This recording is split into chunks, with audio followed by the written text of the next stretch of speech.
Good morning students. આપણું જે paper number 303 છે એનું યુનિટ 2 જે એન્ઝાઇમનું આપણે ભણીએ છીએ, બરાબર, એમાં એ આપણે આજે શરૂ કરવાના છીએ. આમ તો આપણે ગૂગલ મીટ ઉપર ભણી ગયા છીએ, પણ છતાંય for your convenience I am making a video.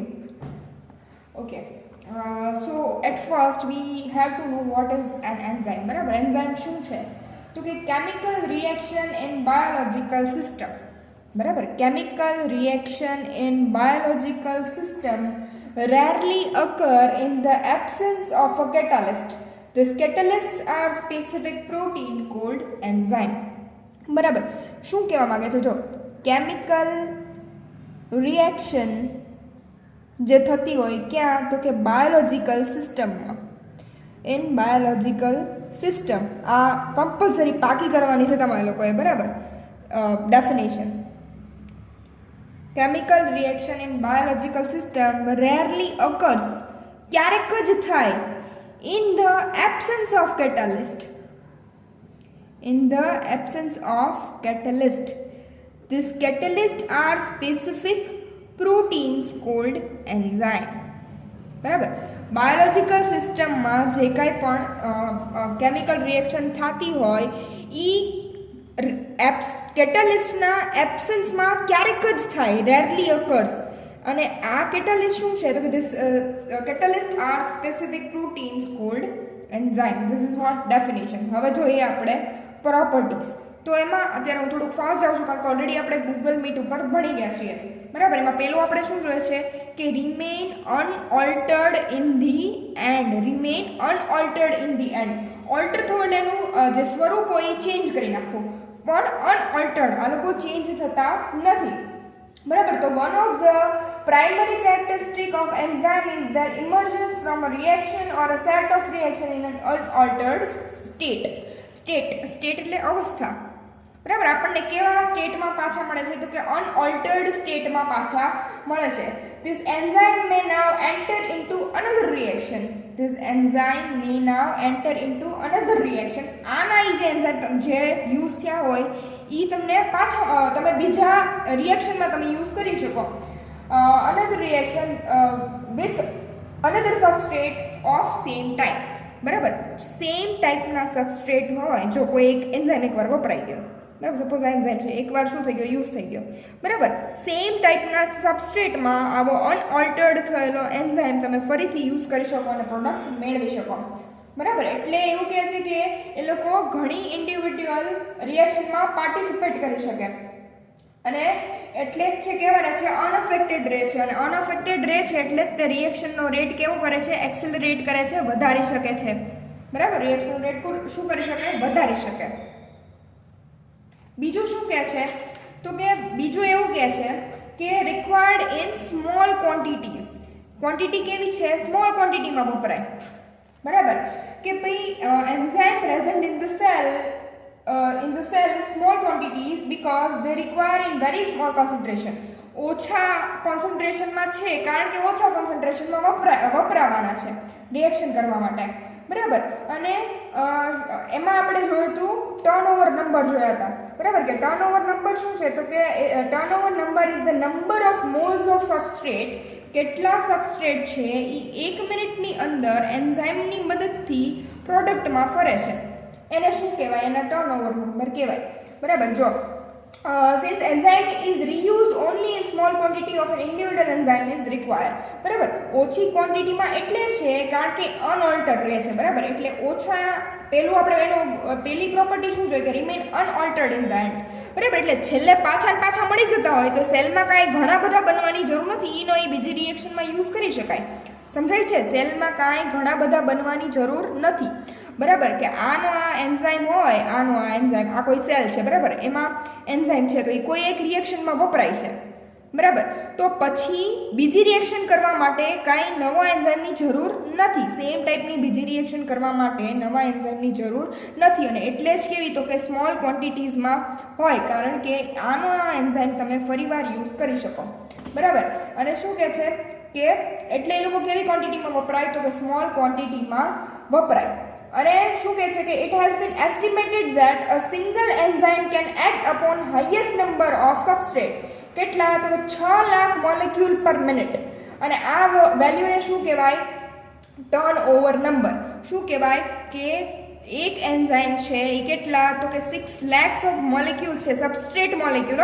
સબસ્ટ્રેટમાં ખબર પડે છે ને, સબસ્ટ્રેટ એટલે પ્રક્રિયક.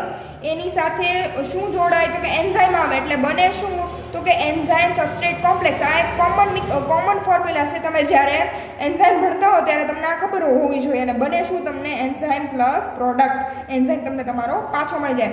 કે ગુજરાતીમાં કહું તો પ્રક્રિયક સાથે ઉત્સેચક જોડાય, ઉત્સેચક પ્રક્રિયક સંકુલ બનાવે અને પછી તમને પ્રોડક્ટ મળે અને ઉત્સેચક તમને પાછો મળી જાય. બરાબર, આ એક કોમન વસ્તુ છે. બરાબર, તો એક એન્ઝાઇમ છે એ 6 લાખ સબસ્ટ્રેટ સાથે શું કરી શકે? 1 મિનિટની અંદર 6 લાખ સબસ્ટ્રેટ સાથે પ્રોસેસ કરી શકે. બરાબર, અને આને શું કહેવાય? આવું એસ્ટિમેટ કરેલું છે. બરાબર, આને શું કહેવાય કે ટર્નઓવર નંબર કહેવાય. કે ભાઈ 1 મિનિટની અંદર કેટલા એન્ઝાઇમ છે, 1 મિનિટની અંદર એન્ઝાઇમ કેટલા સબસ્ટ્રેટને શું કરી શકે છે? પ્રોડક્ટની અંદર કન્વર્ટ કરી શકે છે. અને એવું નથી કે ટર્નઓવર નંબર 6 લાખ જ રહે. બરાબર ને, ટર્નઓવર નંબર ફરી પણ શકે. બરાબર, એટલે જ છેલ્લે એવું લખ્યું છે કે it may be noted that the turnover number of enzyme varies greatly. ફરી પણ શકે. બરાબર, પછીની જે પ્રોપર્ટી છે એવું કહે છે કે it accelerate the rate of reaction without altering the chemical equilibrium. બરાબર, શું કરી શકે? તો કે કોઈ રિએક્શન થતી હોય એનો રેટ શું કરી શકે? ઇન્ક્રીઝ કરી શકે. બરાબર, આપણને ખબર જ છે કે ઉત્સેચકનું કામ શું છે? તો કે પ્રક્રિયાનો વેગ વધારે. બરાબર, કે enzyme increase or accelerate the rate of reaction without altering the chemical equilibrium of that reaction. A plus B માંથી C બનતું હોય, બરાબર, તો એન્ઝાઇમ તમે વાપરો તો આ જે છે એ જો સપોઝ 2 કલાકમાં બનતું હોય તો એન્ઝાઇમ વાપરો તો 2 મિનિટમાં પણ બની જાય. બરાબર, તો આ શું છે કે એ રિએક્શનનો શું કરે છે? રિએક્શનનો રેટ કેવો કરે છે? ઇન્ક્રીઝ કરે છે, વેગ વધારે, ઇન શોર્ટ. બરાબર, પણ આ જે કેમિકલ ઇક્વિલિબ્રિયમ છે, ઇક્વિલિબ્રિયમ એટલે સંતુલન, કેમિકલ ઇક્વિલિબ્રિયમ છે ને અલ્ટર કર્યા વગર, ફેરવ્યા વગર, ચેન્જ કર્યા વગર. બરાબર, બાકી શું થાય જનરલી કે કાંઈક નવી વસ્તુ એડ થતી હોય તો આખી રિએક્શન ફરી જતી હોય. એન્ઝાઇમ આવે તો એવું કાંઈ થતું નથી. બરાબર, a reaction will proceed faster than the rate of presence of an enzyme, but equilibrium between substrate and product will remain constant. બરાબર, આનું જે ઇક્વિલિબ્રિયમ હોય સબસ્ટ્રેટ અને પ્રોડક્ટનું એ કેવું રહે? કોન્સ્ટન્ટ રહે. નેક્સ્ટ આપણે જોઈએ રિવર્સિબિલિટી. રિવર્સિબિલિટી આપણે જોયું હતું. શું જોયું હતું? કે કોઈ શું છે કે certain enzyme exhibit reversibility of their action. This property is very helpful in metabolism. For example, succinic dehydrogenase catalyzes the dehydrogenation of succinic acid in the presence of suitable hydrogen acceptor of hydrogenation of fumaric acid. શું બનાવે છે? જો આમાં reversibility શું કહે છે? કે reversibility એવું કહે છે કે શું કરે છે એન્ઝાઇમ? તો કે કોઈ એક એક્સેપ્ટર સાથે બાઇન્ડ થાય છે. સપોઝ સક્સિનિક એસિડ છે એનો શું છે? તો કે ભાઈ ઈ આપણે સબસ્ટ્રેટ છે. Succinic acid is a substrate. બરાબર, but this enzyme will not, કયો એન્ઝાઇમ છે? Succinic ડિહાઇડ્રોજિનેઝ. સક્સિનિક dehydrogenase. This enzyme will bind with this acceptor and alter the form of a substrate and make a product. That is what? That is fumaric acid. And શું થાય? Reversibility શું થાય? Acceptor હોય કેવો હોય? Reduced acceptor તમને મળે. કેવો મળે? Reduced acceptor. રિડ્યુસ એટલે રિડક્શન વાળો, એટલે એમાં હાઇડ્રોજન ઉમેરો થયો એ ટાઈપનો શું મળે? તો કે તમને એક રિડ્યુસ્ડ એક્સેપ્ટર મળે. જો એ અહીંયાથી એક સક્સિનિક એસિડમાંથી 2 H છૂટા પડે. બરાબર, એ તમારા બુકમાં લખેલું છે, મેં તમને મોકલી દીધેલું છે. બરાબર, એટલે આ શું થયું? રિડ્યુસ્ડ તમને મળે, એટલે આને કહેવાય રિવર્સિબિલિટી. બરાબર, પછી આપણે જોઈએ છે એડવાન્ટેજીસ ઓફ પ્રોટીન નેચર. તમને ખબર છે કે એન્ઝાઇમ શેના બનેલા? Enzyme R made up of protein. And so what is the advantage of that? તો કે ભાઈ પ્રોટીન છે એ હંમેશા કેવા બોન્ડ બનાવે? વીક બોન્ડ બનાવે. કેવા બોન્ડ? વીક એટલે નબળા બંધ બનાવતા હોય. કોકે કાલે ઓલા MCQ માં કોવેલેન્ટ બોન્ડ સિલેક્ટ કર્યું છે, તમને ખબર નથી પડતી વીક બોન્ડ એટલે હાઇડ્રોજન બોન્ડ કહેવાય. કોવેલેન્ટ બોન્ડ એમાં ક્યાં આવે? બરાબર, શું કેવા બોન્ડ બનાવે? પ્રોટીન શું બનાવે? તો કે વીક એસોસિએશન પ્રોવાઈડ કરતા હોય. બરાબર, તો પ્રોટીન વીક એસોસિએશન પ્રોવાઈડ કરે તો એન્ઝાઇમ પણ શું કરે? વીક એસોસિએશન પ્રોવાઈડ કરે. એટલે વીક બોન્ડ બનાવે કોઈ સબસ્ટ્રેટ સાથે. બરાબર, આ E પ્લસ S જોડાય. બરાબર, ES કોમ્પ્લેક્સ બને અને એમાંથી એન્ઝાઇમ પ્લસ પ્રોડક્ટ મળે. તો આ ES કોમ્પ્લેક્સ બને એને છૂટું તો પડવું પડે ને. તો વીક બોન્ડ હશે તો ઇઝીલી છૂટું પડશે પણ જો સ્ટ્રોંગ બોન્ડ હશે તો એને છૂટા પડવામાં પ્રોબ્લેમ થશે. એટલે આ એક એનો એડવાન્ટેજ છે પ્રોટીનિક નેચરનો, બરાબર. અને શું કહે છે કે ભાઈ શું કહે છે તો કે ભાઈ આ પ્રોટીનિક નેચર છે એનાથી શું શું મળે તો કે ભાઈ હાઈ મોલેક્યુલર વેઇટ છે પ્રોટીનનું, તો આનું પણ એન્ઝાઇમનું વેઇટ પણ કેવું હોય તો કે હાઈ મોલેક્યુલર વેઇટ હોય, બરાબર. એક કે છે આપણે મોલેક્યુલર વેઇટ કેવું છે, હાઈ છે પ્રોટીનનું અને એન્ઝાઇમનું બેયનું. બીજું શું કહે છે તો કે ભાઈ કોલોઇડલ બિહેવિયર કલિલિક સ્વરૂપે આપે, બરાબર. એનું ડિફ્યુઝન કેવું થાય, ડિફ્યુઝન એટલે પ્રસરણ કેવું થાય, ધીમું થાય બેયનું, બરાબર. ક્યાં હોય તો લિવિંગ મેમ્બ્રેન્સમાંથી પાસ થવાની ક્ષમતા છે નહીં, બરાબર. તો આવું બધું શું કહે છે કે સિમિલારિટીઝ છે આ બધી પ્રોટીનની અને એન્ઝાઇમની. નેક્સ્ટ છે એ છે high catalytic efficiency. High catalytic efficiency એટલે શું છે, ટર્નઓવર નંબરની વાત કરે છે કે આ શું છે કે ભાઈ એવું કહેવા માંગે છે કે એન્ઝાઇમ શું કરે છે તો કે કેટાલિસિસ સબસ્ટ્રેટનું કેટાલિસિસ કરવાની એનામાં એફિશિયન્સી એબિલિટી કેવી છે તો કે વધારે છે, બરાબર. એવું કહેવામાં આવે છે કે ભાઈ ક્રિસ્ટલાઇન પેપ્સિન છે એને ડાયજેસ્ટ કરવા માટે કે જેની અંદર શું હોય, એગ વ્હાઇટ હોય, બરાબર. તો એગ વ્હાઇટ છે પેપ્સિન પેપ્સિન શું કરે છે તો કે ભાઈ એગ વ્હાઇટ છે એ શું છે, પ્રોટીન છે, બરાબર. એગની અંદર જે વ્હાઇટ કલરનો પોર્શન હોય એ શું હોય તો કે પ્રોટીન હોય. એના ઉપર પેપ્સિન એના ઉપર વર્ક કરતો એન્ઝાઇમ છે, પ્રોટીનને તોડતો એન્ઝાઇમ પેપ્સિન, બરાબર. પ્રોટીએઝ એન્ઝાઇમ, બરાબર. તો શું કરે છે એન્ઝાઇમ એના ઉપર વર્ક કરે છે અને 24 થી 48 કલાકમાં શું કરી નાખે છે તો કે એને ચેન્જ કરી નાખે છે. જ્યારે એસિડ એના ઉપર નાખવામાં આવે, બરાબર છે, તો કેટલો એસિડ જોવે તો કે 10 થી 20 ટન જેટલો એસિડ જોવે એટલા એગ વ્હાઇટને શું કરવા માટે, આટલા મીન્સ કે આ એક એક્ઝામ્પલ છે, એટલા એગ વ્હાઇટને એટલા એન્ઝાઇમને ટ્રાન્સફોર્મ કરવા માટે, એવું તમે કહી શકો. ટ્રાન્સફોર્મ એટલે આ સમજાય છે તમને, એવું કહેવા માંગે છે કે કોઈ એન્ઝાઇમ છે એ પ્રક્રિયાનો વેગ વધારે, બરાબર, અને ટર્નઓવર નંબર વધારે છે. એટલે એક એક્ઝામ્પલ આપું છું કે એગ વ્હાઇટ છે એના ઉપર પેપ્સિન કામ કરતું હોય, એગ એટલે ઈંડું, વ્હાઇટ એટલે એનો વ્હાઇટ પોર્શન, એગ એ પ્રોટીન જ છે અલ્ટિમેટલી, બરાબર. એના ઉપર પેપ્સિન કામ કરે તો તમને ઇઝીલી જેમ રિઝલ્ટ મળે એવી રીતે મળે નહીં. જ્યારે એનું એક બીજું કહે છે કે એસિડ જો એના ઉપર તમે નાખો તો એ એસિડ આટલું તૂટવા માટે 10 થી 20 ટન જેટલો એસિડ જોઈએ, જેટલું એક એન્ઝાઇમ અથવા 1 ounce ઓફ એન્ઝાઇમ, એવું કહે છે 1 ounce, OUNCE. આ ઓન્સ શું છે ખબર છે, આ ઓન્સ છે એ એક યુનિટ છે. જો સમજો આટલું, આ સપોઝ એક એક્ઝામ્પલ છે ખાલી કે આટલું આ એગ વ્હાઇટ છે એને તોડવા માટે 1 OUNCE 1 ounce જેટલો શું વપરાય છે, એન્ઝાઇમ વપરાતો. હવે આ ounce શું છે કે it is a unit of weight. શેનો યુનિટ છે, વેઇટનો યુનિટ છે. It is a unit of weight in Britain, USA, બરાબર. આ 1 ounce બરાબર કેટલા થાય, 28.45 ગ્રામ થાય, બરાબર. જ્યારે આટલા જ એગ વ્હાઇટને તોડવા માટે 10 થી 20 ટન જેટલો એસિડ વપરાય, બરાબર. એટલે શું થયું, એન્ઝાઇમની એટલે આ સારું થાય ને, એટલે એન્ઝાઇમની એફિશિયન્સી કેવી છે, હાઈ છે. પછી આપણે જોયું તો સાતમું એન્ઝાઇમ સ્પેસિફિસિટી. સ્પેસિફિસિટી એટલે આમ એક સ્પેસિફિક હોય, ચોક્કસ હોય, બરાબર. કે એન્ઝાઇમ કેવા હોવાના તો કે અલગ અલગ વસ્તુઓ માટે ચોક્કસ હોવાના, બરાબર. એમાં આપણે પહેલું જોયું તો સ્પેસિફિસિટી કયું તો કે સબસ્ટ્રેટ સ્પેસિફિસિટી, કે એન્ઝાઇમને પોતાનો સબસ્ટ્રેટ કેવો જોઈએ તો કે ચોક્કસ જોઈએ, બરાબર. જેમ કે યુરિયેઝ નામનો એન્ઝાઇમ, એનું એક્ઝામ્પલ લખવાનું, યુરિયેઝ નામનો એન્ઝાઇમ છે એ યુરિયા ઉપર જ વર્ક કરી શકે, બરાબર. એના માટે પછી કાર્બોહાઈડ્રેટ વપરાય નહીં, તો આને કીધું સબસ્ટ્રેટ સ્પેસિફિસિટી. પછી આપણે લઈએ છીએ રિએક્શન સ્પેસિફિસિટી, બરાબર. તો રિએક્શન સ્પેસિફિસિટી એટલે શું કે ભાઈ કોઈ એક જગ્યાએ ઓક્સિડેશન રિડક્શન, કોઈ રેડક્સ પ્રક્રિયા ચાલે છે, ઓક્સિડેશન રિડક્શન, તો ત્યાં પછી ઓક્સિડો રિડક્ટેઝ જ એન્ઝાઇમ ચાલે, બીજા કોઈ એન્ઝાઇમ ચાલે નહીં, બરાબર. તો આને કીધી રિએક્શન સ્પેસિફિસિટી.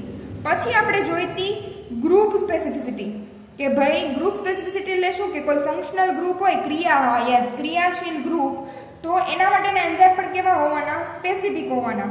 જેમ કે આલ્કોહોલ ડીહાઇડ્રોજિનેઝ નામના એન્ઝાઇમ છે એ આલ્કોહોલ ઉપર જ વર્ક કરી શકે, બીજા કોઈ ઉપર કરી શકે નહીં. કયા, આલ્કોહોલ ડીહાઇડ્રોજિનેઝ, બરાબર. અને છેલ્લે આપણે જોઈ હતી ઓપ્ટિકલ સ્પેસિફિસિટી અથવા સ્ટીરિયોકેમિકલ સ્પેસિફિસિટી.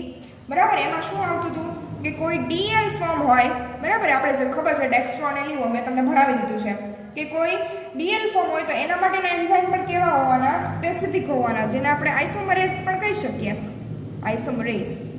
બરાબર, તો આ વાત થઈ સ્પેસિફિસિટીની. છેલ્લે આપણે જોયું હતું એનું એક છે last property, vulnerability to environmental factors. બરાબર, હવે વલ્નરેબિલિટી એટલે શું થાય? સસેપ્ટિબિલિટી. સસેપ્ટિબિલિટી એટલે તમને ખબર છે સેન્સિટિવિટીના સેન્સમાં તમે એને યુઝ કરી શકો છો. બરાબર, કે એન્ઝાઇમ છે એ કેવો છે? સસેપ્ટિબલ છે.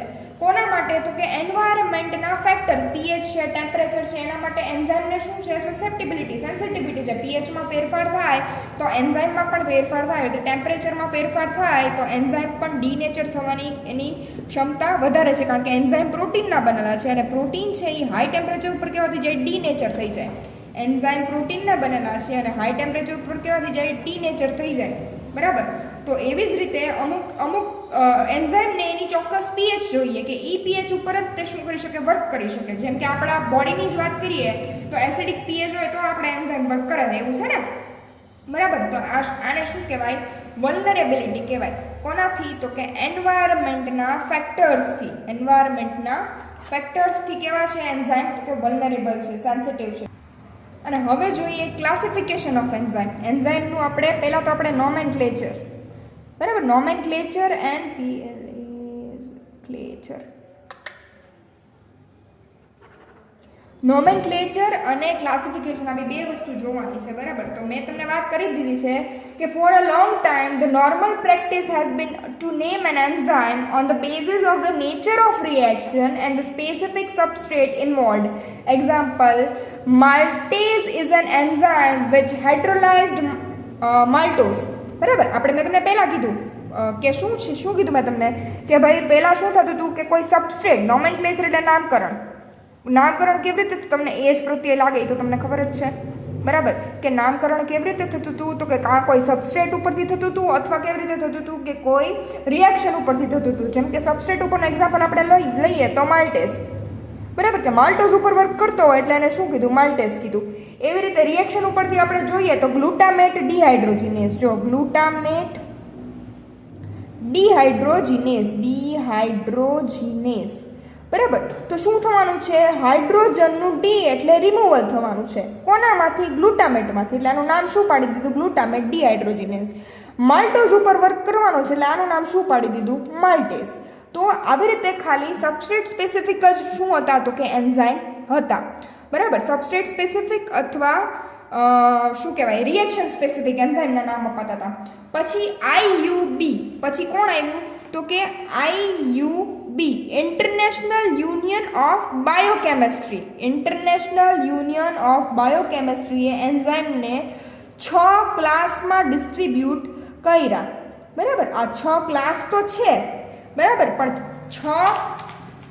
6 ક્લાસમાં ડિવાઈડ કર્યા. બરાબર, પણ એ ક્લાસના શું હોય? તો કે સબ ક્લાસ હોય.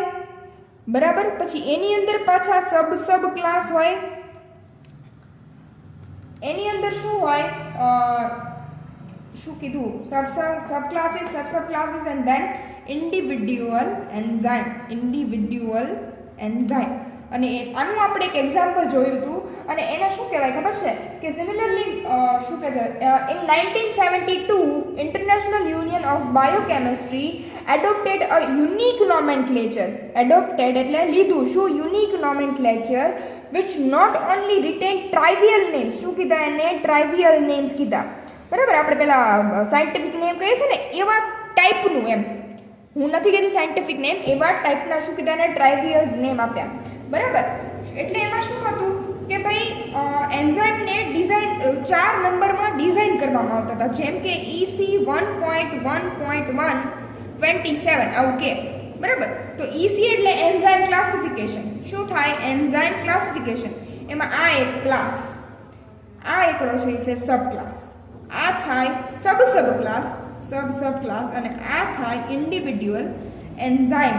અને આ કોના માટે હતો? લેક્ટેટ ડિહાઇડ્રોજિનેઝ. બરાબર, તો તો આને કહેવાતા હતા ટ્રાઇવિયલ નેમ. શું કહેવાય? ટ્રાઇવિયલ નેમ કહેવાય. બરાબર. લેક્ટેટ ડિહાઇડ્રોજિનેઝ માટે ટ્રાઇવિયલ નેમ શું થાય? તો કે 1.1.1.27. બરાબર. અને શું બતાવે છે એ મેં તમને કહી દીધું. બરાબર છે. તો આવું શું થતું હતું? તો કે નોમેનક્લેચર અપાતું હતું. અને આઈયુપીએ જે 6 ક્લાસમાં ડિવાઈડ કર્યા છે એ 6 ક્લાસ આપણે જોઈએ. પહેલા આપણે જોઈએ ઓક્સિડો રિડક્ટેઝ. બરાબર. કે જ્યાં રેડોક્સ પ્રક્રિયા થતી હોય એને ત્યાં કયા એન્ઝાઇમ હોય? તો કે ઓક્સિડો રિડક્ટેઝ હોય. અને redox which includes oxidation reduction both. And what happened with the oxidation reduction that addition of oxygen is known as oxidation અને addition of hydrogen is known as reduction. અને બીજા સેન્સમાં લઈએ તો removal of hydrogen that is what oxidation અને removal addition of oxygen that is what removal of oxygen that is what reduction. બરાબર. તો શું થતું હતું? તો કે આમાં બે એન્ઝાઇમ વપરાય. કયા બે? તો કે ડિહાઇડ્રોજિનેઝ અને ઓક્સિડેઝ. ડિહાઇડ્રોજિનેઝ અને ઓક્સિડેઝ. બરાબર. કે ડિહાઇડ્રોજિનેઝ એટલે શું? હાઇડ્રોજનનું રિમૂવલ કરશે. બરાબર. અને આ શું છે? ઓક્સિડેઝમાં શું થશે? Addition of oxygen. એટલે અહીંયા શું થશે? હાઇડ્રોજનનું રિમૂવલ થશે ડિહાઇડ્રોજિનેઝમાં. અને એટલે એ કઈ પ્રક્રિયા કહેવાય? હાઇડ્રોજનનું રિમૂવલ થયું એટલે એને કઈ પ્રક્રિયા કહેવાય? હાઇડ્રોજનનું રિમૂવલ એટલે એને કઈ પ્રક્રિયા કહેવાય? ઓક્સિડેશન. બરાબર. અને એડિશન ઓફ ઓક્સિડેઝમાં શું થાય? Addition of oxidation. બરાબર. એનું આપણે એક એક્ઝામ્પલ જોઈએ. જો અહીંયા હવે તો બતાય છે ને શું કહે છે અહીંયા? જો આ શું છે? લેક્ટેટ છે. લેક્ટેટ શું આવું કંઈક સ્ટ્રક્ચર છે? એન છે અહીંયા, આવી રીતે બેન્ઝીન છે, આવું ટાઈપનું સ્ટ્રક્ચર છે. બરાબર. અહીંયાથી એક એચ જાય છે, અહીંયાથી એક એચ જાય છે. તો એચનું શું થાય છે? રિમૂવલ થાય છે. અહીંયાથી શું થાય છે? એચનું રિમૂવલ. અને ઈના ઈ એચ છે એ અહીંયા ઉમેરાય છે. જો એક એચ અહીંયા ઉમેરાઈ ગયો, એક એચ અહીંયા ઉમેરાઈ ગયો. બરાબર. With the help of lactate dehydrogenase enzyme.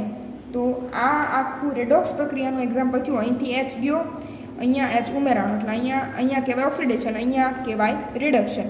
તો ઓક્સિડેશન રિડક્શન બંને પ્રક્રિયા એક સમીકરણમાં થતી હોય એવા એને આપણે કહીએ રેડોક્સ. અને ત્યાં કયા ક્લાસના એન્ઝાઇમ હોય? ઓક્સિડો રિડક્ટેઝ ક્લાસના એન્ઝાઇમ હોય. પછી આપણે બીજું જોયું હતું ટ્રાન્સફરેઝિસ. બરાબર. ટ્રાન્સફરેઝનું એક સિમ્પલ એક્ઝામ્પલ AX + B. બરાબર. કે આ કોઈ એક ફંક્શનલ ગ્રુપ છે એ અહીંયાથી અહીંયા ટ્રાન્સફર થાય છે. તો અને આને શું કહેવાય? ટ્રાન્સફરેસિસ. અને એનું એક્ઝામ્પલ છે ટ્રાન્સ એમિનેઝ. એમિનો એસિડનું એમિનો ગ્રુપનું ટ્રાન્સફર કરતા હોય. ફોસ્ફો ટ્રાન્સફરેઝ ફોસ્ફેટ ગ્રુપનું ટ્રાન્સફર કરતા હોય. નામ ઉપરથી ખબર પડી જ જાય. ફોસ્ફો ટ્રાન્સફરેઝ એટલે શું? ફોસ્ફેટ ગ્રુપનું ટ્રાન્સફર કરતા હોય. તો આ કોની વાત થઈ? ટ્રાન્સફરેઝ. બીજો જે ક્લાસ છે એની વાત થઈ. આપણને મેં તમને કીધું ઓથલીલ. એવી રીતે તમારે યાદ રાખવાનું. ઓથલીલ. ઓક્સિડો રિડક્ટેઝ, ટ્રાન્સફરેઝ, હાઇડ્રોલેઝ, લાએઝ, આઇસોમરેઝ અને લાઇગેઝ. આવા 6 ક્લાસ છે. પછી છે હાઇડ્રોલેઝિસ. તો this includes hydrolytic enzyme that split CO, CN and other bonds. બરાબર. આ બધા બોન્ડને તોડતા હોય એવા. બરાબર. But with the addition of water. બરાબર. કે આમાં શું થશે? આવા બોન્ડને જે લોકો શું કરતા હશે? તોડતા હશે એવા. With the help of water molecule. બરાબર. મોલિક્યુલ સ્પ્લિટ ઇન્ટુ 2 મોર મોલિક્યુલ. જેમ કે આ H2O છે એમાં શું થાય છે? આવું એક AX કમ્પાઉન્ડ છે એમાં એડિશન થાય છે કોનું? H2O નું. બરાબર. તો આ X સાથે શું આવી જાય? તો કે અહીંયા H છે અને અહીંયા OH છે. તો એક OH અહીંયા આવી જાય અને આ શું થઈ જાય? આ બેનું કોમ્પ્લેક્સ બની જાય. બરાબર. સમજાય છે? તો આને શું કીધા? હાઇડ્રોલેઝિસ કીધા. કે એકમાંથી બે બને. જેમ કે માલ્ટોઝ છે, માલ્ટેઝની હેલ્પથી ગ્લુકોઝ પ્લસ ગ્લુકોઝમાં ફરે with the help of H2O. બરાબર. કે એક અણુમાંથી બે અલગ અણુઓ બનતા હોય એ અણુના સ્પ્લિટ થઈને તૂટીને with the help of H2O. તો એ શેમાં મૂકવામાં આવે? હાઇડ્રોલેઝિસમાં મૂકવામાં આવે. પછી જોઈએ લાએઝિસ. બરાબર. તો એમાં શું થાય? આમાં તે કેમિકલ બોન્ડનું શું થવાનું છે? બ્રેક થવાના છે. પણ કેવી રીતે? Without addition of water. એટલે આ બેમાં ઈ જ ફેર છે. આમાં H2O એડ થાય, આમાં થાય નહીં. બરાબર. કે these are group of enzyme which catalyze the removal of specific group. કેટલાઇઝ આવે ને વર્ડ એટલે સમજી જવાનું. પ્રક્રિયા થતી હોય, તૂટતું હોય એવું કંઈક વર્ડ હોય એના માટે કેટલાઇઝ વર્ડ યુઝ થાય. બરાબર. કે this group of enzyme which catalyze the removal of specific group. કોઈ ગ્રુપનું શું થવાનું હોય? રિમૂવ થવાના હોય ફ્રોમ ધેર સબસ્ટ્રેટ મોલેક્યુલ, કોના પાસેથી? સબસ્ટ્રેટ પાસેથી, અને ડબલ બોન્ડનું એડિશન થવાનું હોય. ઓબ્વિયસલી કોઈ એક સબસ્ટ્રેટ મોલેક્યુલ છે એની અંદરથી કોઈ એક ફંક્શનલ ગ્રુપ છે એ રિમૂવ થઈ જાય છે એટલે ત્યાં જગ્યા ખાલી પડે એટલે ત્યાં ડબલ બોન્ડ બને. બરાબર? તો આ વાત કોની થઈ? લાયઝની થઈ.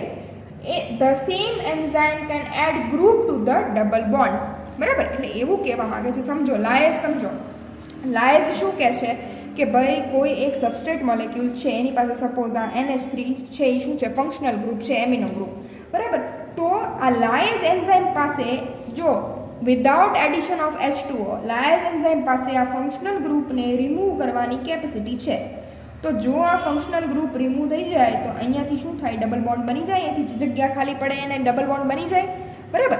હવે આ જે ડબલ બોન્ડ બન્યા, બીજો પોઈન્ટ એવું કહે છે કે આ જે લાયઝ એન્ઝાઇમ છે એની જ પાસે ફંક્શનલ ગ્રુપ ડબલ બોન્ડને તોડીને ફંક્શનલ ગ્રુપને એડ કરવાની કેપેસિટી પણ છે. બરાબર? એટલે જો શું કહે છે કે the same enzyme can add groups to the double bonds. અને આના એક્ઝામ્પલ કયા છે? તો કે આલ્ડોલેસ, ડીકાર્બોક્સાઇલેસ, એકોનિટેઝ. આ બધા શું છે? એકોનિટેઝ. તમે ભણ્યા હશો એકોનિટેઝ, સીસ એકોનિટિક એસિડ ને એવું બધું, એસિડ ને એવું બધું, એકોનિટેઝ. આ બધા શું છે? એના એક્ઝામ્પલ છે. પાછું જોઈએ આઇસોમરેઝ. આઇસોમરેઝ શું છે કે એ બે આઇસોમરમાં કન્વર્ટ કરતા હોય. બરાબર? જેમ કે DHAP અને PGAN, ડાયહાઇડ્રોક્સી એસિટોન ફોસ્ફેટ અને ફોસ્ફોગ્લિસરાલ્ડિહાઇડ. બરાબર? આ ક્યાં જોવા મળે? ગ્લાયકોલિસિસમાં બેસ્ટ જોવા મળે. બરાબર? આઇસોમર શું કરે કે it catalyzes the conversion of one isomer to another by transferring a group of atom from one molecule to another. બરાબર? શું કરે કે the redistribution of chemical group within a same molecule and produce isomer and apimer. બરાબર? જો એને બીજું શું કહે છે? redistribution of chemical group within the same molecule. એક જ મોલેક્યુલ હોય એની અંદર શું કરે? રીડિસ્ટ્રીબ્યુટ કરે. બરાબર? તો આને શું કહેવાય? આઇસોમરેઝ કહેવાય. જેમ કે ધાપ અને DHAP, ડાયહાઇડ્રોક્સી એસિટોન ફોસ્ફેટ અને ફોસ્ફોગ્લિસરાલ્ડિહાઇડ, ત્યારે કયો વપરાય છે? Triose phosphate આઇસોમરેઝ. જો શું થાય છે? CH2HCO. જો અહીંયા જો આ ડબલ બોન્ડ છે અહીંયા વયો ગયો. બરાબર? આ HOH અહીંયા આવી ગયા. બરાબર? તો આવી રીતે શું થાય છે? તો કે ખાલી એક જ મોલેક્યુલની અંદર એકબીજામાં કન્વર્ઝન થઈ જાય અને આઇસોમર અને એપીમર બને. તો આને કે તો આવા એન્ઝાઇમ હોય એને આઇસોમરેઝ કહેવાય. જો જુઓ છો ને તમે, જુઓ અહીંયા જો આ CH2OH C double bond O. બરાબર? અને આ CH2OP. બરાબર? તો શું થાય છે? ડબલ બોન્ડ અહીંયા C ડબલ બોન્ડ O અહીંયા છે. અહીંયા જો પોઝિશન જો ચેન્જ થઈ ગઈ position. C double bond O, CH2OH અહીંયા આવી ગયું. બરાબર? તો આની એકબીજાના આઇસોમર કહેવાય. એટલે જ શું કહે છે કે રીડિસ્ટ્રીબ્યુશન, ફરીવાર distribution of chemical group within the same molecule. તો એવા એન્ઝાઇમને કેવા કહેવાય? આઇસોમરેઝ કહેવાય. અને જે છેલ્લો લાસ્ટ જે છઠ્ઠો ક્લાસ એ કયો છે? Ligases. Ligase means to join, ligation means to join. અને બીજું શું કહેવાય? સિન્થેટેઝ પણ કહેવાય, સિન્થેસિસ કરતા હોય એટલે. બરાબર? કે બે મોલેક્યુલને શું કરે? જોઈન કરે. It catalyzes the synthesis of new chemical bonds using ATP. ATP ની હેલ્પથી નવા કેમિકલ બોન્ડ બનાવે. બરાબર? એટલે નવા કેમિકલ બોન્ડ બને તો જ જોડાણ થાય. બરાબર? અને એનું એક્ઝામ્પલ કયું છે? DNA ligase. કે જો આ ભાઈ DNA તૂટેલી સ્ટ્રેન્ડ છે, DNA લાઇગેઝ એના ઉપર વર્ક કરે, ATP ની મદદથી શું કરે? બોન્ડ એડ કરે અને નવું DNA મળી જાય. તો આ શેની વાત થઈ? DNA લાઇગેઝની. અને એક્ઝામ્પલ શું આવે? કાર્બોક્સાઇલેસ છે, સિન્થેટેઝ છે, DNA લાઇગેઝ છે, એના એક્ઝામ્પલ છે. તો આ થયા 6 ક્લાસીસ IUB થ્રુ અપાયેલા. And there are other type of enzyme classes also. બરાબર? એમાં પહેલું જોઈએ આપણે એન્ડો એન્ઝાઇમ અને બીજું જોઈએ આપણે એક્ઝો એન્ઝાઇમ. હવે એન્ડો એન્ઝાઇમ અને એક્ઝો એન્ઝાઇમ શું કહે છે? નામ ઉપરથી જ ખબર પડે. એન્ડો એટલે સેલની અંદર સિક્રીટ થતા હોય એવા, અને એક્ઝો એન્ઝાઇમ એટલે સેલની બહાર સિક્રીટ થતા હોય એવા. બરાબર? તો આ અંદર સિક્રીટ થતા હોય, બરાબર, એને આપણે ઇન્ટ્રાસેલ્યુલર પણ કહી શકીએ. ઇન્ટ્રાસેલ્યુલર સેલની અંદર, અને આવા હોય બહાર એટલે એને આપણે એક્સ્ટ્રા સેલ્યુલર પણ કહી શકીએ. બરાબર? સેલની બહાર સિક્રીટ કરતા હોય એવા એટલે એને શું કહેવાય? એક્સ્ટ્રા સેલ્યુલર પણ કહેવાય, એ સિક્રીટ થતા હોય. બરાબર? તો એન્ડો એન્ઝાઇમના એક્ઝામ્પલમાં શું આવે?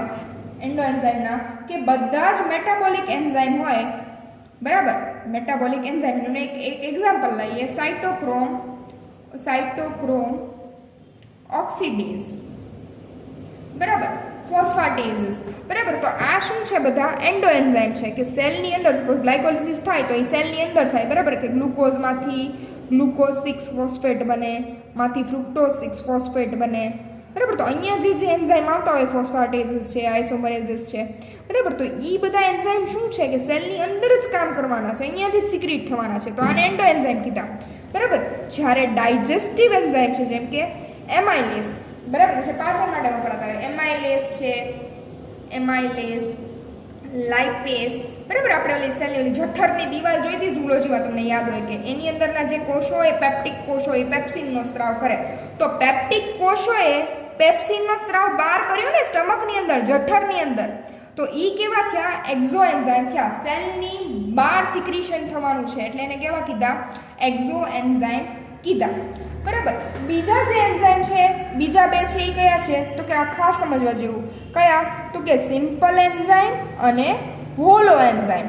હવે સિમ્પલ એન્ઝાઇમ કોને કહીએ આપણે? કે ખાલી the enzyme which are made up of only protein, they are known as what? Simple enzyme, બરાબર. અને એનું એક્ઝામ્પલ આવે એમાઇલેઝ. એમાઇલેઝ ખાલી શેના બનેલા હોય? પ્રોટીન મોલેક્યુલના બનેલા હોય, બરાબર. અને જ્યારે હોલો એન્ઝાઇમ કોને કહેવાય? આ ખાસ સમજવા જેવું, બરાબર. હોલો એન્ઝાઇમ કોને કહેવાય? તો કે it is made up of proteinic portion as well as non proteinic portion, બરાબર. Proteinic portion as well as non proteinic portion. તો હવે આપણે એક સૂત્ર જેવું બનાવીએ તો હોલો એન્ઝાઇમ કોના બનેલા હોય? તો કે પ્રોટીનિક પોર્શન અને નોન પ્રોટીનિક પોર્શન, બરાબર. તો આ પ્રોટીનિક પોર્શનને આપણે શું કહીએ? એપો એન્ઝાઇમ. અને નોન પ્રોટીનિક પોર્શનને શું કહીએ? પ્રોસ્થેટિક ગ્રુપ, બરાબર. કે આ એન્ઝાઇમ છે, સપોઝ આ એન્ઝાઇમ છે આખો પ્રોટીનનો બનેલો, એકલો પ્રોટીનનો તે, તો એને સિમ્પલ એન્ઝાઇમ કીધા, ખાલી પ્રોટીનના જ બનેલા. જ્યારે આ હોલો એન્ઝાઇમમાં અમુક છે એ પ્રોટીનિક પોર્શન છે અને અમુક છે એ નોન પ્રોટીનિક પોર્શન છે, તો આ પ્રોટીનિક પોર્શન છે એને કીધું એપો એન્ઝાઇમ અને આ નોન પ્રોટીનિક પોર્શન છે એને શું કીધું? પ્રોસ્થેટિક ગ્રુપ, બરાબર. હવે પ્રોસ્થેટિક, આ હવે ફરી સમજજો, પ્રોસ્થેટિક ગ્રુપ તરીકે શું હોય? તો કે કોઈ ઓર્ગેનિક કમ્પાઉન્ડ હોય, પ્રોસ્થેટિક ગ્રુપ તરીકે કોઈ ઓર્ગેનિક કમ્પાઉન્ડ હોય તો એને કહેવાય કોએન્ઝાઇમ, બરાબર. પ્રોસ્થેટિક ગ્રુપ તરીકે કોઈ ઓર્ગેનિક કમ્પાઉન્ડ હોય તો એને શું કહેવાય? કોએન્ઝાઇમ કહેવાય, બરાબર. અને જ્યારે પ્રોસ્થેટિક ગ્રુપ તરીકે કોઈ મેટલ આયન હોય, મેટલ, બરાબર, જેમ કે કોપર, મેગ્નેશિયમ, બરાબર, એવા કોઈ મેટલ આયન હોય તો એને શું કહેવાય? એક્ટિવેટર કહેવાય. શું કહેવાય? એક્ટિવેટર કહેવાય. એટલે આ ખાસ સમજવા જેવું, બરાબર. તમારું જે સિલેબસ છે એની અંદર આની સ્પેસિફિક ડેફિનેશન પૂછી છે, ડેફિનેશન અથવા એનું સ્ટ્રક્ચરમાં તમારે આ સમજાવવાનું છે કે what is apoenzyme, what is coenzyme, what is prosthetic group. તો તમને ખબર હોવી જોઈએ કે it is different types of holoenzyme અથવા different part of holoenzyme. Types તો નહીં પણ different part of holoenzyme. That holoenzyme is made up of two portion, that is what? Protenic portion and non-protenic portion. This protenic portion is known as apoenzyme, બરાબર. પણ એના તો કાંઈ નામ નથી બીજા, પણ આ પ્રોસ્થેટિક ગ્રુપ તરીકે બીજા પણ કમ્પાઉન્ડ હોઈ શકે અલગ અલગ ટાઈપના. એટલે જો પ્રોસ્થેટિક ગ્રુપ છે એ શું છે? તો કે it is a non proteinic compound portion. અને જો પ્રોસ્થેટિક ગ્રુપ તરીકે ઓર્ગેનિક કમ્પાઉન્ડ હોય, if as a prosthetic group there is organic compound available, then this enzyme is known as coenzyme. And if proteinic portion તરીકે metal કોઈ metal available હોય તો એને શું કહેવાય? એક્ટિવેટર કહેવાય. નેક્સ્ટ વાત કરીએ આઇસોએન્ઝાઇમની. જો આઇસોમરેઝ અને આઇસોએન્ઝાઇમ અલગ છે, બરાબર. કોઈ એક જ સબસ્ટ્રેટ ઉપર કોઈ ગ્રુપનું ચેન્જીસ થતા હોય એક કાર્બન ઉપરથી બીજા કાર્બન ઉપર, તો ત્યારે જે એન્ઝાઇમ વપરાતો હોય એને કહેવાય આઇસોમરેઝ. આઇસોમરેઝ. આ તો શું છે? આઇસો એન્ઝાઇમ છે, પોતે એન્ઝાઇમના જ કેવા છે? તો કે બે અલગ અલગ શું કહેવાય? ટાઈપ્સ અથવા ફોર્મ કહી શકાય, બરાબર. કે દે હેવ ડિફરન્ટ ફિઝિકલ અને કેમિકલ પ્રોપર્ટીઝ. આની ફિઝિકલ અને કેમિકલ પ્રોપર્ટી કેવી છે તો કે ડિફરન્ટ છે. આ બે એન્ઝાઇમ અલગ અલગ છે, એની ફિઝિકલ અને કેમિકલ પ્રોપર્ટી ડિફરન્ટ છે, but similar in catalytic activity. Catalytic activity એટલે જે તોડવાની ક્ષમતા છે એ કેવી છે, બેની સિમિલર છે. તો આવા એન્ઝાઇમો એને શું કહેવાય, આઇસો એન્ઝાઇમ કહેવાય. બરાબર. એટલે આ એક એવું કે છે કે સિક્કાની બે બાજુ જેવું છે, કે બે અલગ અલગ સિક્કા હોય, સિક્કાની બે બાજુ તો ન કહી શકાય, પણ એક જૂના જમાનાનો સિક્કો 1 રૂપિયાનો લઈ લો અને એક નવા જમાનાનો સિક્કો 1 રૂપિયાનો લઈ લો. બરાબર. તો શું થાય કે આમ બે સરખા, બરાબર, કે એને રૂપિયો જ કહેવાય, જૂના જમાનાનો એને રૂપિયો કહેવાય, નવા જમાનાનો હોય અને 2 રૂપિયા કહેવાય, એવું નહીં. બરાબર. પણ શું છે કે the 1 rupee coin may be a small or a big but may have different marking. એના માર્કિંગ અલગ અલગ હોય, but the coins have the same value. Any value કેવી છે, સેમ જ છે. એવી જ વાત છે કે ફિઝિકલ અને કેમિકલ કમ્પોઝિશન કેવા, ડિફરન્ટ, પણ કેટાલાઇટિક જે એફિશિયન્સી હોય કેવી હોય, સિમિલર હોય. પછી નેક્સ્ટ આપણે જોયા હતા કયા, it is not third one. Next આપણે જોયા હતા એન્ટી એન્ઝાઇમ. એન્ટી એટલે આપણે વાત આપણને ખબર છે કે કંઈક પ્રતિકાર કાઇન્ડ ઓફ એ ટાઈપનું હોય અને આપણે શું કહીએ, એન્ટી કહીએ. બરાબર. તો શું વાત કરીએ છીએ, એન્ટી એન્ઝાઇમ કહીએ છીએ. બરાબર. કે this enzyme are which neutralize the effect of other enzyme. બરાબર. બીજા એન્ઝાઇમની ઇફેક્ટને શું કરે, ન્યુટ્રલાઇઝ કરી નાખે, તટસ્થ કરી નાખે. બરાબર. કે this enzyme have ability to neutralize the effect of other enzyme. એને કેવા કીધા, એન્ટી એન્ઝાઇમ કીધા. બરાબર. And this anti enzyme are secreted by some endoparasite. Enzyme are secreted by some endoparasite. Endo એટલે અંદરના, પેરાસાઇટ એટલે પરોપજીવીઓ. બોડીના અંદર રહેતા જે પેરાસાઇટ હોય, પરોપજીવી હોય, એ લોકો આવા એન્ટી એન્ઝાઇમ સિક્રેટ કરતા હોય. બરાબર છે. શું કામ, કે આપણા બોડીમાં જે ડાયજેસ્ટિવ એન્ઝાઇમ હોય એનાથી રક્ષણ મેળવવા માટે શું કરે તો કે આ બધા જે પેરાસાઇટ છે એ શું કરે છે તો કે ભાઈ એવા એન્ઝાઇમ સિક્રેટ કરે છે કે જે આપણા બોડીના એન્ઝાઇમની ઇફેક્ટને શું કરી નાખે, ન્યુટ્રલાઇઝ કરી નાખે, તટસ્થ કરી નાખે, so that they can leave that. બરાબર ને. This inhibits the action of digestive enzyme, example pepsin અને ટ્રિપ્સિન. બરાબર. એટલે સમજો છો ને, પોતાને બચાવવા માટે એન્ડોપેરાસાઇટ જે એન્ઝાઇમને સિક્રેટ કરે એટલે શું થાય કે આપણા એન્ઝાઇમની ઇફેક્ટ કેવી થઈ જાય, ન્યુટ્રલ થઈ જાય, તટસ્થ થઈ જાય. એટલે આપણા એન્ઝાઇમ એને મારી ન શકે અને એ લોકો બચી જાય. This is what happens with the anti enzyme. છેલ્લે આપણે જોયું હતું multi enzyme complex. Multi enzyme complex આ ક્લાસિફિકેશનમાં જ આવે છે, ઓલા 6 સિવાયના અલગ બીજા ક્લાસમાં આપણે જોઈએ છીએ. Multi enzyme complex. બરાબર. કે this is an aggregate of several enzyme. Aggregate એટલે આમ તટસ્થ થવું, ભેગું થવું. This is an aggregate of several enzyme. ઘણા બધા એન્ઝાઇમ ભેગા થાય. બરાબર. કેટેલાઇઝિંગ સિક્વન્સ ઓફ મેની રિએક્શન. ઘણી બધી રિએક્શન કરી શકે અલગ અલગ ટાઈપની. એટલે જેને શું કહે છે, મલ્ટી એટલે ઘણા બધા એન્ઝાઇમનું કોમ્પ્લેક્સ. બરાબર. તો several enzyme of the complex depend on each other in direction. બધા કેવા છે, એકબીજા ઉપર ડિપેન્ડન્ટ છે. બરાબર. કે the enzyme of oxidative decarboxylation of alpha keto acid from a multi enzyme complex, the enzyme involved in synthesis of fatty acid from another complex. બરાબર. એટલે સેમ એન્ઝાઇમ શું કરી શકે છે તો કે ડીકાર્બોક્સાઇલેશન પણ કરે છે અને શું કરે છે, ફેટી એસિડને સિન્થેસિસ પણ કરી શકે છે. એટલે આ શેની વાત થઈ, મલ્ટી એન્ઝાઇમ કોમ્પ્લેક્સની વાત થઈ કે કોઈ એક એન્ઝાઇમનું એગ્રીગેટ હોય, કોમ્પ્લેક્સ હોય, બધા એકબીજા ઉપર ડિપેન્ડન્ટ હોય અને અલગ અલગ ટાઈપની બધી જ પ્રક્રિયાઓ કરી શકાય. એમાં આપણે એક્ઝામ્પલ જોઈએ ઓક્સિડેટિવ ડીકાર્બોક્સાઇલેશનનું અને ફેટી એસિડ સિન્થેસિસનું. બરાબર. This is what multi enzyme complex. અને છેલ્લે આપણે જોઈએ તો ઝાયમેઝ. ઝાયમેઝ શું છે તો કે if an enzyme is secreted in a form of which they can act upon a substrate as such without any modification in its structure, it is known as active zymase form. કોઈ enzyme હોય એ substrate ઉપર work કરે, સબસ્ટ્રેટને ફેરવ્યા વગર, તો એને શું કહેવાય, ઝાયમેઝ એન્ઝાઇમમાં મૂકવામાં આવે. બધા એન્ડો એન્ઝાઇમ કેવા છે, ઝાયમેઝ છે. અને some zymase are produced by living cells. બરાબર. આમ તો પહેલાં એવું જ કહેતા હતા કે enzyme complex that is obtained from yeast cell, તો એને કેવા કહેવાય, ઝાયમેઝ કહેવાય. Enzyme complex which is obtained એટલે મળે છે, obtained, which is obtained from yeast cell are known as zymases. બરાબર. અને એ લોકો સમટાઈમ્સ એ લોકો કેવા હોય કે દે આર શું કહેવાય આપણે એને એવું કંઈક એ લોકો નિષ્ક્રિય ફોર્મ હોય, ઇનએક્ટિવ ફોર્મમાં હોય. સિક્રેટ થાય ને ત્યારે એને કહેવાય ઝાયમોજન. બરાબર. અને એના એક્ઝામ્પલ આપણને ખબર જ છે કે પેલા હોય ને તો કયા હોય તો કે કાઇમોટ્રિપ્સિનોજન એવા સ્વરૂપમાં હોય તો ત્યારે એ કેવા કહેવાય ઇનએક્ટિવ કહેવાય.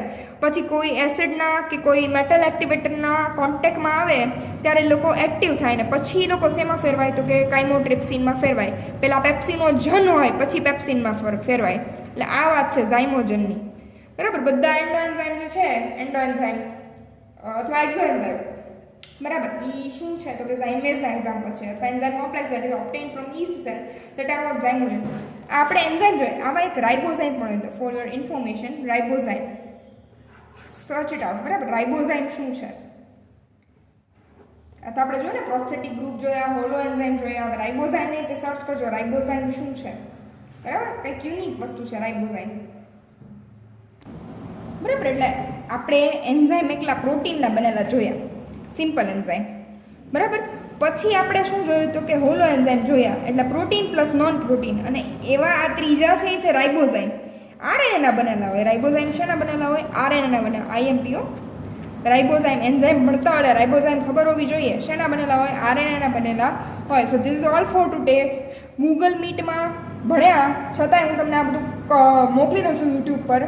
બરાબર. એટલે આવડવું જોઈએ. Classification is the most important topic. અને એન્ઝાઇમ વર્ડ કોને એ આપેલો છે યાદ રાખજો. અને પહેલાં એને ફર્મન્ટ કહેતા હતા. એન્ઝાઇમ માટે વર્ડ યુઝ થતો હતો ફર્મન્ટ. બરાબર. અને કોને એન્ઝાઇમ વર્ડ યુઝ કર્યો જેનો મતલબ થતો હતો ઇન ઈસ્ટ. શું થતો હતો? In East. ઈસ્ટની અંદરથી પહેલાં મળતો હતો અને ફર્મેન્ટેશન કરતો હતો. એટલે બધાને એવું જ હતું કે જ્યાં ફર્મેન્ટેશન થાય ત્યાં જ એન્ઝાઇમ હોય. અને ઈસ્ટમાંથી મળતો હતો એટલે એને પહેલાં ફર્મેન્ટ કહેતા હતા. બરાબર. તો આ વાત અને કોહને નામના સાયન્ટિસ્ટે આપ્યું. Okay, thank you.